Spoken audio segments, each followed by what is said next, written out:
বনের ভিতর এক চালাক শিয়াল, নাম তার ফকিরা। শিক্ষার ছিটাফুটাও নেই, অথচ নিজেকে সে বানিয়ে ফেলেছে পশু চিকিৎসক।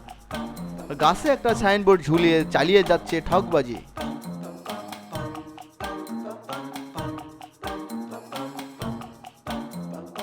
ডাক্তার বাবু, আমার গায়ে একটানা জ্বর। চোখের সামনে এত সুন্দর সবুজ ঘাস থাকতেও খাওয়া দাওয়া করতে পারছি না। শরীর একেবারে ঝিমিয়ে গেছে। বলো কি?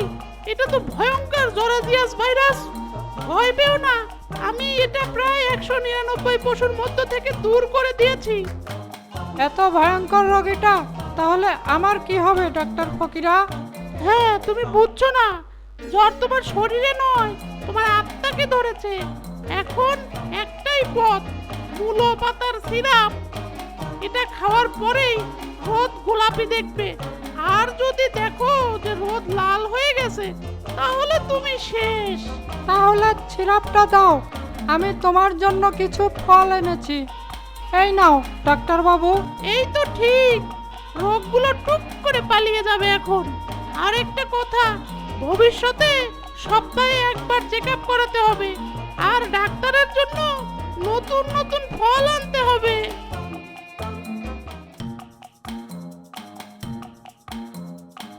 এই ডাক্তার ফাকিরা, আমি হাঁটতে পারছি না রে, পা যেন কাঠ হয়ে গেছে।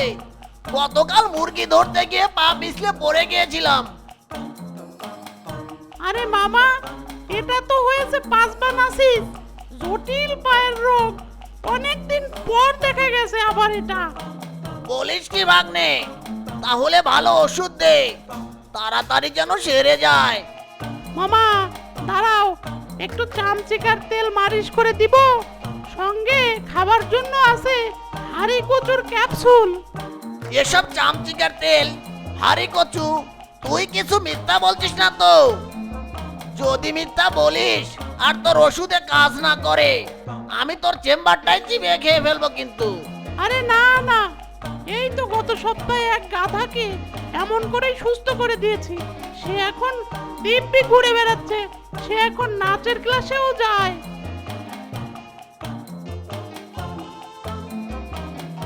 এরপরে অসুস্থতায় কাতরাতে কাতরাতে আসে এক ছোট্ট খরগোশ। ডাক্তার ভাই, ডাক্তার ভাই, বাড়ি আছো? কিরে খরগোশ, তোর আবার কি হলো? তুই তো তৃণভোজী রে। আর বলো না ডাক্তার ভাই, গতকাল বনের মধ্যে দেখি সুন্দর একটা পাকা তরমুজ। লোভ সামলাতে না পেরে খেয়ে ফেলেছি। তরমুজ সে তো ভালো জিনিস, সেটা তো আমিও জানি ডাক্তার ভাই, কিন্তু পরে জানতে পারি কে যেন তরমুজটি খেয়ে পটি করেছিল।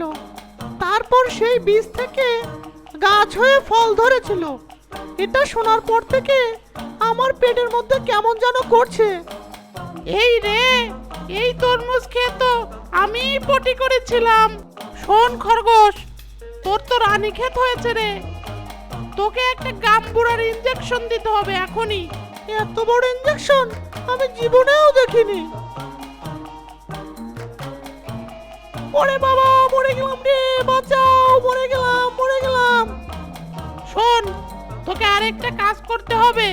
প্রতিদিন আরশোলার চটচটি আর টিকটিকির ঝোল করে খাবি, তাহলে সেরে যাবে রে। ঠিক আছে ডাক্তার ভাই, এই নাও তোমার ডাক্তার ফি। বেশি কিছু দিতে পারলাম না কিন্তু। এই অর্ধেক তরমুজ তুই কই পেলি রে? ডাক্তার ভাই, সেদিন খাওয়ার পরে এটা বেঁচে গিয়েছিল। বলিস কি? এটা আমার লাগবে না, তুই নিয়ে যা, আমার ফিস লাগবে না, যা। এরপর খরগোশটি অর্ধেক তরমুজ হাতে নিয়ে চলে যায়।